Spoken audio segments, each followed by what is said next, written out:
வணக்கம். தாய்நாடு செய்திகளுடன் நான் நிரோஷன்.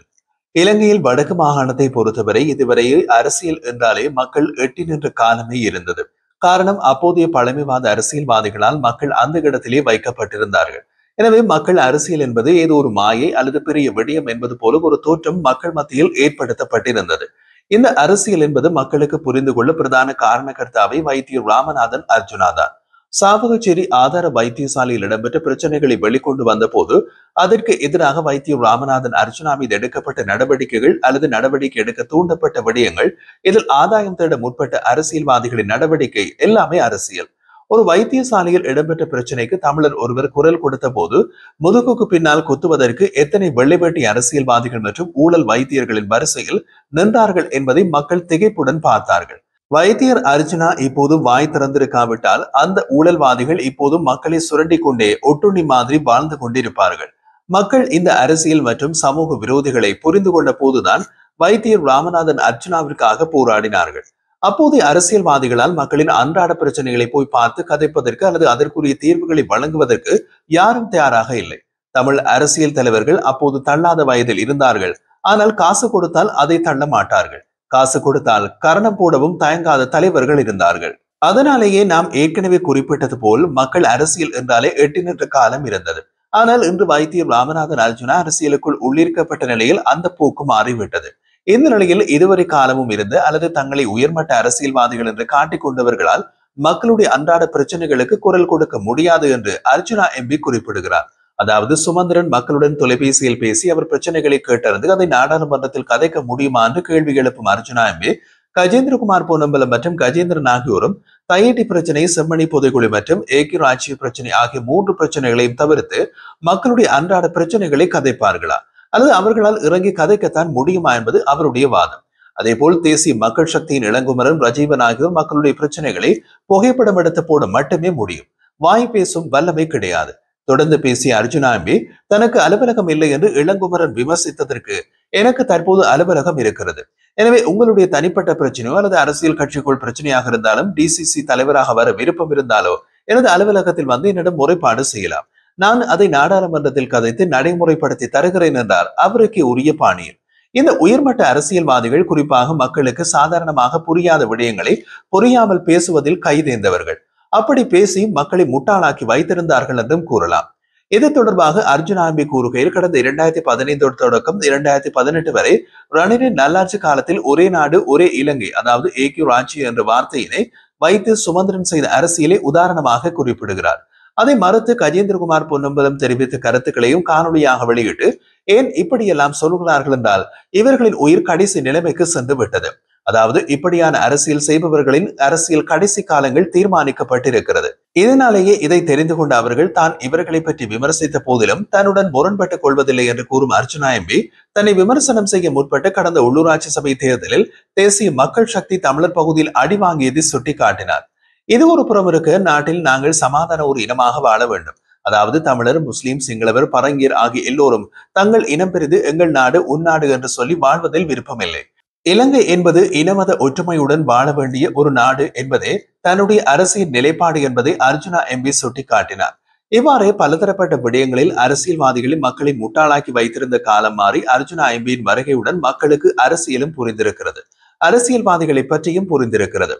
அதனாலேயே சுமந்திரன், அங்கஜன் ராமநாதன், டக்ளஸ் தேவானந்தா, செல்வராசா, கஜேந்திரன் உட்பட பல அரசியல்வாதிகளை கடந்த நாடாளுமன்ற தேர்தலில் துரத்தி அடித்த மக்கள் நாங்கள் முட்டாள்கள் இல்லை என்று நிரூபித்ததாக அர்ஜுனா எம்பி குறிப்பிடுகிறார்.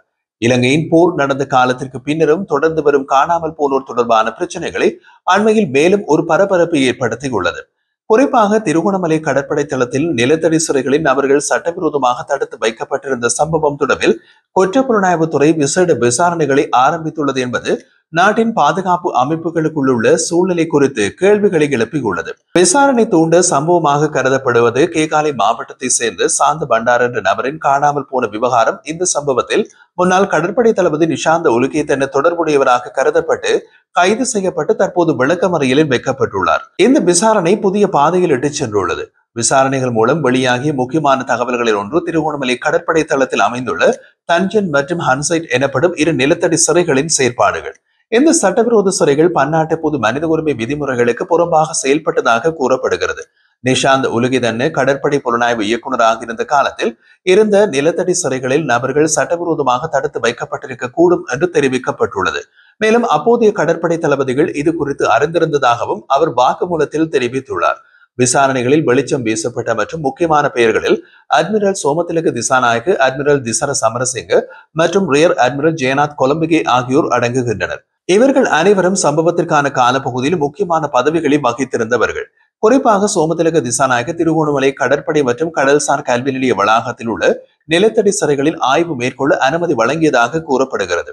அத்துடன் உலகத்தினவின் அறிக்கையின்படி DP பிரேமரத்ன துணை புலனாய்வு இயக்குநராகவும் பிரசன்ன ஹேவாகே சிறப்பு கப்பல் படைப்பிரிவின் கட்டளை அதிகாரியாகவும் பணியாற்றியதாக குறிப்பிடப்பட்டுள்ளது. இந்த முன்னேற்றங்களை அடுத்து சாந்தமண்டார காணாமல் போன விவகாரம் தொடர்பான விசாரணைகள் மேலும் விரிவாக்கப்பட உள்ளன. விசாரணைகளின் அடுத்த கட்டமாக முன்னாள் கடற்படை தளபதிகள் மற்றும் பிற உயர் அதிகாரிகளிடமிருந்து வாக்குமூலங்கள் பெறப்பட உள்ளன. தஞ்சன் மற்றும் ஹன்சைட் என்ற புனைப்பெயருடைய சிறைகளில் நடந்ததாக கூறப்படும் சட்டவிரோத தடுப்பு நடவடிக்கைகள் மற்றும் அவை காரணமாக காணாமல் போன நபர்களின் நிலை குறித்து தொடர்ந்து தீவிர விசாரணைகள் முன்னெடுக்கப்படுகின்றன. இந்த சம்பவம் இலங்கை பாதுகாப்பு படைகளின் செயல்பாடுகள், கண்காணிப்பு அமைப்புகள் மற்றும் சட்டத்திற்குட்பட்ட விசாரணைகள் குறித்து சர்வதேச அளவில் கூட கவனத்தை ஈர்க்கும் வகையில் உள்ளது. காணாமல் போனோருக்கான நீதி, உறவினர்களுக்கான உண்மை மற்றும் நாட்டுக்கான பொறுப்பு ஆகிய மூன்றுக்குமான ஒரு முக்கியமான கோணத்தை இந்த விசாரணை பிரதிபலிக்கிறது. இலங்கை நாடாளுமன்றத்தில் இருந்து வருவதாக கூறப்படும் அண்மைய தகவல் ஒன்று அரசியல் ஒழுக்கம், பொது பொறுப்பு மற்றும் ஊழல் தடுப்பு தொடர்பாக மீண்டும் கேள்விகளை எழுப்புகின்றது. 2025ஆம் ஆண்டுக்கான சொத்துக்கள் மற்றும் கடன்கள் விவரங்களை சமர்ப்பிக்க தவறிய 25 நடப்பு நாடாளுமன்ற உறுப்பினர்கள் மற்றும் 100 முன்னாள் உறுப்பினர்களுக்கு எச்சரிக்கை கடிதங்கள் அனுப்பப்பட்டுள்ளன. இந்த கடிதங்கள் லஞ்ச ஊழல் மற்றும் மோசடி தவிர்ப்பு விசாரணை ஆணைக்குழு என்பதின் பரிந்துரையின் அடிப்படையில் நாடாளுமன்ற சபாநாயகர் ஜெகத் விக்ரமரத்ன அவர்களால் அனுப்பப்பட்டுள்ளதாக நாடாளுமன்ற தகவல்கள் உறுதிப்படுத்துகின்றன. சொத்துக்கள் மற்றும் பொறுப்புகள் சம்பந்தப்பட்ட சட்டத்தின்படி ஒவ்வொரு நாடாளுமன்ற உறுப்பினரும் ஒவ்வொரு ஆண்டும் தங்களுடைய சொத்துக்கள், வருமானம், கடன்கள் மற்றும் பொறுப்புகளை மார்ச் 31ஆம் தேதி வரையிலான நிலவரத்தோடு கூடிய வகையில் ஜூன் 30ஆம் தேதிக்குள் சபாநாயகரிடம் சமர்ப்பிக்க வேண்டிய கட்டாயம் உள்ளது. இந்த பணி அரசியல் நேர்மைக்கும் பொது நலத்திற்கும் அடித்தளமாக இருப்பதாக கருதப்படுகிறது. 2025ஆம் ஆண்டுக்கான சொத்து விவரங்களை ஜூன் 30ஆம் தேதி வரை சமர்ப்பிக்க தவறியவர்களுக்கு ஜூலை 1 முதல் ஆகஸ்ட் 31 வரையிலான 2 மாத கால அவகாசம் வழங்கப்பட்டுள்ளது. இந்த அவகாச காலத்திற்குள் சொத்து விவரங்களை சமர்ப்பிக்கும் போது அபராதம் செலுத்த வேண்டிய அவசியமும் இருக்கிறது. அந்த அபராத தொகை சுமையும் தற்போது சட்டப்படி அமுல்படுத்தப்பட்டிருக்கிறது. இந்த எச்சரிக்கைகள், முறைப்பாடுகளுக்கு, சட்ட நடவடிக்கைகளுக்கு முன்னே கடைசி அறிகுறிகள் கருதப்படுகின்றன. லஞ்ச ஊழல் தடுப்பு ஆணைக்குழு அரசியல்வாதிகளின் சொத்து பத்திரங்களை வருடாந்திரமாக கண்காணித்து முறையாக சமர்ப்பிக்கப்படுகிறதா என்பதை கண்காணிக்கும் பொறுப்புடன் செயல்படுகிறது. ஆனால் 125 உறுப்பினர்களும் எத்தனை காலம் சொத்து விவரங்களை சமர்ப்பிக்காமல் இருப்பது அவர்கள் சட்டத்திற்கு மேலானவர்களா என்ற கேள்வியினையும் எழுப்புகிறது. இது ஒழுக்கம் மற்றும் பொது நம்பிக்கையின் மீது ஏற்படும் பெரும் சேதமாகவும் பார்க்கப்படுகிறது. நாடாளுமன்ற உறுப்பினர்கள் என்பது வெறும் பதவி அல்ல, அது ஒரு பொறுப்பு. அவர்கள் சொத்து விவரங்களை நேரத்தில் சமர்ப்பிப்பது பொதுமக்களின் நம்பிக்கையினை பராமரிக்கும் ஒரு அடிப்படை நடைமுறை. இது போன்ற தகவல்களை மறைப்பது ஊழல் மற்றும் அதிகார பதவியின் பாகுபாடு குறித்த சந்தேகங்களை ஏற்படுத்தும். இந்த எச்சரிக்கைகள் நாடாளுமன்ற உறுப்பினர்களிடம் பொறுப்புணர்வை தூண்டும் ஒரு நடவடிக்கையாக தொடங்கினாலும் இது தொடர்ந்து சட்ட நடவடிக்கையாக மாறும் வாய்ப்பும் இருக்கிறது. சட்டப்படி சொத்து விவரங்களை மறைப்போருக்கு எதிராக குற்றச்சாட்டு பதிவு செய்யவும், நீதிமன்ற நடவடிக்கைகளுக்கு உட்படுத்தவும் லஞ்ச ஊழல் மற்றும் மோசடி தவிர்ப்பு விசாரணை ஆணைக்குழுவுக்கு உரிமை உள்ளது என்பது இலங்கையின் அரசியலமைப்பு சட்டம்.